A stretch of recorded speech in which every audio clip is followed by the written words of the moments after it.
ହେଇଚିଲୋ ଝିଅ ଆମେ ବର୍ତ୍ତମାନ କରିବା କ'ଣ ଆମ୍ବ ଚଟଣି। ପ୍ରଥମେ ଆମେ ଆମ୍ବକୁ ପକାଇବା,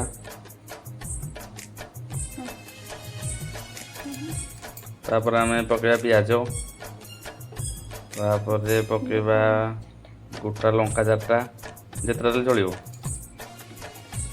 ତାପରେ ହାଲକେଇକିରି 1 ଚାମଚ ଲୁଣ, ବେଶୀ ଦେଲେ ଆମର ଲୁଣିଆ ହେଇଯିବ, ଭଲ ଲାଗିବନି, ଟେଷ୍ଟ ଲାଗିବନି। ହଁ ଲୁଣ, ତାପରେ ଆମର 1 ଚାମଚ ଚିନି ପଇଲା, ତାପରେ ଆମେ ଶିଳରେ ବାଟିବା। ଲାଇନ୍ ତ ଅଛି, ଶିଳରେ କାଇଁ ବାଟିବା, ଆମେ ବାଟିବା ଏଥିରେ ଆଉ ଗ୍ରାଇଣ୍ଡରରେ ଆଉ ହଉ ଗ୍ରାଇଣ୍ଡିଙ୍ଗ କରିବା ଗ୍ରାଇଣ୍ଡିଙ୍ଗ କରିବା ପୁରା ଜୁସ୍ ବାଲା ଯାକେ ପିଇବା। ଆଉ ଚଟଣି ଖାଇବା କି ଜୁସ୍ ପୁରା ନିଜେ ଦେଇକି ପାଚିଲା ଆମ୍ବ ପୁଣିଆରେ ପାଚିଲା ଆମ୍ବର ଚଟଣି କି ପୁରା ଜୁସ୍ ହବ ଆଉ।